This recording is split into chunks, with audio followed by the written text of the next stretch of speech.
अस्सलामुअलैकुम dear students. आज हम क्लास फर्स्ट ईयर के चैप्टर नंबर फर्स्ट से शुरुआत करेंगे, जिसमें सबसे पहले हम टॉपिक पढ़ेंगे कन्वर्जन फैक्टर।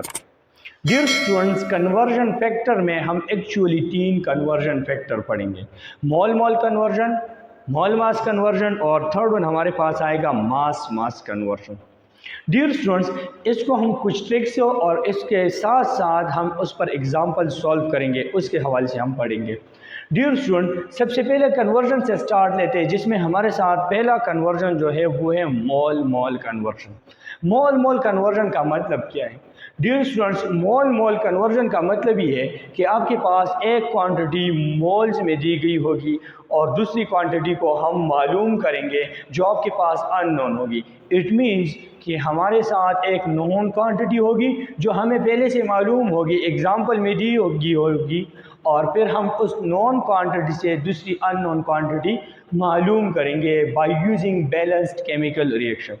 डियर स्टूडेंट्स, बात को माइंड में रखते हुए कि हम जब पहला कन्वर्जन करते हैं तो इसमें सिर्फ और सिर्फ हम बैलेंस्ड केमिकल रिएक्शन इस्तेमाल करते हैं। इट मीन्स कि अगर आपने बैलेंस्ड रिएक्शन को समझ लिया तो उसकी मदद से हम दूसरा कन्वर्जन कर सकते हैं, या हम यूँ कह सकते हैं कि अगर आपने रिएक्शन को समझ लिया तो आप ये वाला कन्वर्जन आसानी से कर सकते हैं।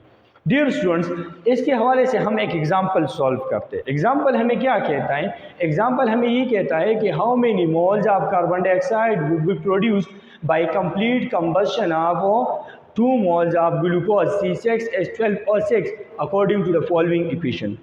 डियर स्टूडेंट्स, सबसे पहले हमने एग्जाम्पल को समझना है, एग्जाम्पल की स्टेटमेंट को हमने देखना है। स्टेटमेंट हमें क्या कहता है? स्टेटमेंट ये कहता है कि अगर आपके पास कितने मोल्स ऑफ कार्बन डाइऑक्साइड बन जाते हैं, प्रोड्यूस होते हैं, निकलते हैं, जब हमारे साथ 2 moles ऑफ ग्लूकोज की कंप्लीट कंबशन होती है, कंप्लीट जलाव होती है according to the following reaction. तो डियर स्टूडेंट, सबसे पहले हमने रिएक्शन को यूँ देखना है कि हमारे साथ ग्लूकोज का ऑक्सीजन की मौजूदगी में हमें कार्बन डाइऑक्साइड और वाटर मॉलिक्यूल्स देते हैं।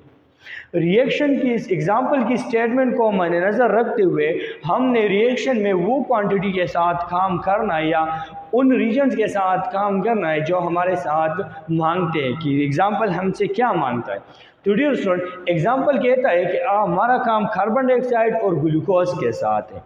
तो डियर स्टूडेंट, यहाँ पर हम ऑक्सीजन और वाटर मॉलिक्यूल्स को निकालेंगे। ऐसे नहीं निकालेंगे कि ख़त्म कर दें, बैलेंस केमिकल रिएक्शन में यूज़ होगा, लेकिन एक्चुअली कैलकुलेशन में हमारे साथ ये दोनों इस्तेमाल नहीं होंगे। तो गिवन डेटा की तरफ आते हैं तो हमारे पास मोल्स ऑफ ग्लूकोज कितने हैं? 2 moles है। रिक्वायर्ड डेटा में हमसे क्या मांगते हैं कि आपके पास जब 2 moles ऑफ ग्लूकोज जल जाए अकॉर्डिंग टू इस बैलेंस्ड केमिकल रिएक्शन की मदद से कितने मोल्स ऑफ CO2 हमारे साथ बन जाते हैं। तो डियर स्टूडेंट, सोल्यूशन की तरफ आते हैं। सबसे पहले हमने रिएक्शन लिखना है कि ग्लूकोज आपके पास ऑक्सीजन की मौजूदगी में बर्निंग होती है, कार्बन डाइऑक्साइड आ जाता है और वाटर मॉलिक्यूल्स हमारे साथ आ जाते हैं। उसके लिए हम डायरेक्टली क्या करते हैं? कन्वर्जन फैक्टर लगाते हैं। कन्वर्जन फैक्टर एक्चुअली हम इससे लगाते हैं कि आपके पास गिवन क्वांटिटी आपके पास किस चीज़ की है, उससे हमें वो क्वांटिटी मालूम करनी है जो हमें ज़रूरत है। From known quantity to unknown quantity हमने मालूम करनी। तो डियर स्टूडेंट, सबसे पहले हम जैसे कि हम जानते हैं, as we know that from the balanced chemical reaction 1 mole of glucose हमें बराबर दे या हमें देता है 6 mole ऑफ कार्बन डाइऑक्साइड। अगर स्टेटमेंट के मुताबिक अगर हमारे पास 2 mole ऑफ ग्लूकोज हो जाएंगे तो कितने मोल्स ऑफ कार्बन डाइऑक्साइड आ जाएंगे, जिसको हमने x से रिप्रेजेंट किया। मीन ये क्वांटिटी हमारे साथ अननोन है। तो डियर स्टूडेंट, क्रॉस मल्टीप्लिकेशन के बाद हमारे साथ जो अननोन क्वांटिटी ये इधर आ जाएगी और जो 2 moles है वो उधर चले जाएंगे। तो हमारे साथ x mole ऑफ CO2 तो 6 × 2। इट मीन जब हमारे साथ 2 mole ऑफ ग्लूकोज की कंप्लीट कंबशन हो जाती है तो उसकी रिज़ल्ट में हमारे साथ आ जाते हैं 12 mole of carbon dioxide. It means हमने 1 मोल से जो नॉन क्वांटिटी थी उससे हमने unknown quantity of carbon dioxide find कर दी और this is known as mole mole conversion. Dear student, second conversion की तरफ चले जाते हैं।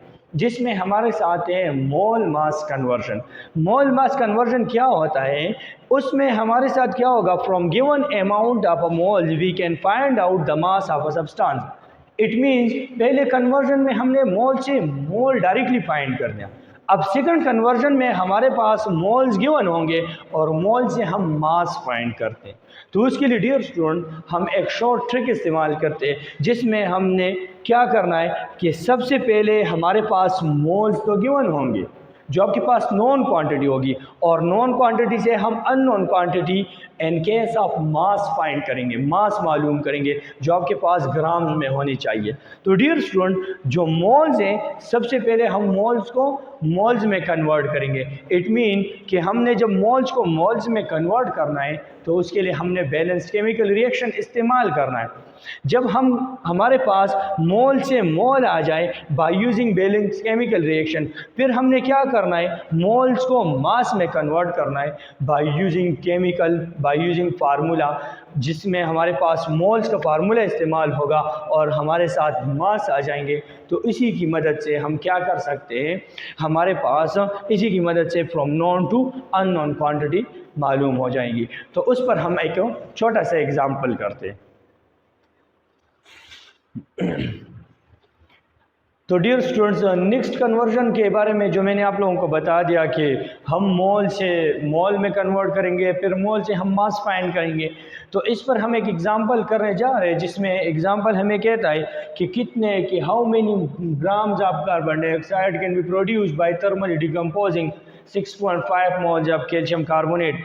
मीन कि हमारे पास कितने ग्राम्स ऑफ कार्बन डाइऑक्साइड निकलेंगे, प्रोड्यूस हो जाएंगे, पैदा हो जाएंगे जब हमारे साथ थर्मल हीट की मदद से हम 6.5 मोल्स ऑफ कैल्शियम कार्बोनेट को जला लें, या उसको हम जला दें और आपके पास कितने ग्राम्स ऑफ कार्बन डाइऑक्साइड हो पाए जाएंगे। तो डियर स्टूडेंट सबसे पहले हमने एग्जाम्पल की स्टेटमेंट को समझना है। एग्जाम्पल की स्टेटमेंट में क्या कहता है, तो स्टेटमेंट हमें ये कहता है कि आपके पास कितने ग्राम्स बनेंगे। इट्स मीन ग्राम्स एक्चुअली अब हमने फाइंड करने की कितना मास आ गया।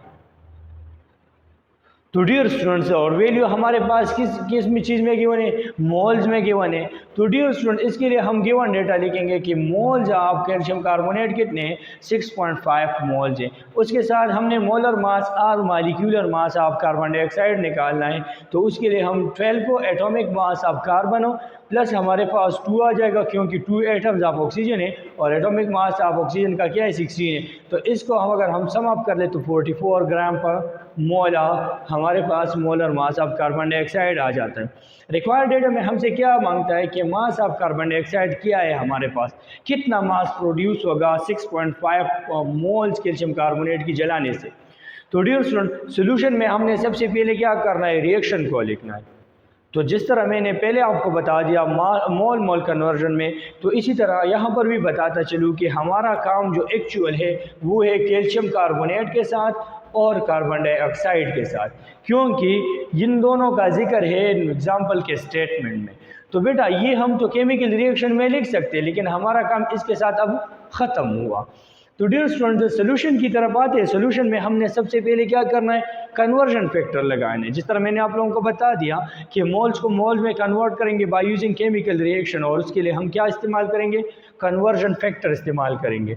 तो डियर स्टूडेंट जैसे कि हम जानते हैं कि हमारे पास 1 मोल ऑफ कैल्शियम कार्बोनेट देता है 1 mole of carbon dioxide from the balanced chemical reaction. इस रिएक्शन से हम ये निकाल सकते हैं कि 1 मोल का कैल्शियम कार्बोनेट देता है 1 मोल ऑफ कार्बन डाइऑक्साइड। अगर हमारे पास 6.5 मोल ऑफ कैल्शियम कार्बोनेट हो जाएंगे तो कितने मोल ऑफ कार्बन डाइऑक्साइड बनेंगे, जो हमारे साथ मालूम करने। वही क्रॉस मल्टीप्लिकेशन दोबारा हम करेंगे तो उसकी मदद से हमारे साथ x यहाँ पर आ जाएगा और 6.5 वहाँ पर चले जाएगी। तो चूंकि हमारे साथ पहले से ही 1 मौजूद है तो 6.5 मल्टीप्लाई बाय 1 तो हमारे पास वही वैल्यू आ जाएगी। तो बेटा हम इससे ये नतीजा अखज़ करते हैं कि 6.5 mole of calcium carbonate produce करता है 6.5 मोल्स ऑफ कार्बन डाइऑक्साइड। अब हमने मोल से तो मोल फाइंड कर दिया, एक स्टेप पहला कर दिया, जो पहला स्टेप हमारे साथ गिवन था। मीन हमारे साथ जो मोल है, मोल से हमने मोल फाइंड कर दिए। अब हमने मोल से मास फाइंड करना है बाय यूजिंग मोल फार्मूला। अब हमने मोल का फार्मूला इस्तेमाल करते हैं। जिस तरह हम जानते हैं कि as we know that number of moles of carbon dioxide, क्योंकि हमसे मास ऑफ कार्बन डाइऑक्साइड के बारे में पूछा जाता है तो इसलिए हम क्या करते हैं, मोल्स ऑफ कार्बन डाइऑक्साइड का फार्मूला लगाते हैं। तो mass in gram divide by molecular mass या molar mass, by cross multiplication ये मोलर मास यहाँ पर आ जाएगा, क्योंकि मास हमारे पास मालूम है और हमने क्या मालूम करना है डियर स्टूडेंट, मास इन ग्राम मालूम करना है, क्योंकि वो हमें अननोन है और हमसे स्टेटमेंट में मांगते हैं कि मास इन ग्राम फाइंड कर ले। तो बेटा हमने mass in gram is equal to number of moles multiply by molar mass of carbon dioxide. तो पुट वैल्यूज हम जब वैल्यू पुट करते हैं तो हमारे पास 6.5 मोल्स जो बैलेंस केमिकल इक्वेशन में हमने यहाँ से निकाला है, और मल्टीप्लाई बाय 44 ग्राम पर मोल जो हमारे साथ यहाँ पर molar mass of carbon dioxide आ चुका है। हमारे साथ यहाँ पर मोल्स कैंसिल हो जाएंगे, ग्राम रह जाएगा, और 44 मल्टीप्लाई बाई 6.5 उससे 286 ग्राम आ जाता है। इट मीन्स कि रिज़ल्ट में हम ये बयान कर सकते हैं कि 6.5 मोल्स ऑफ कैल्शियम कार्बोनेट हमारे पास हो 286 grams of carbon dioxide produce करता है। उम्मीद है आप लोगों को डियर स्टूडेंट सेकंड कन्वर्जन की समझ आ गई होगी। नेक्स्ट वीडियो में हम तीसरा कन्वर्जन करेंगे, mean mass conversion. Thank you very much.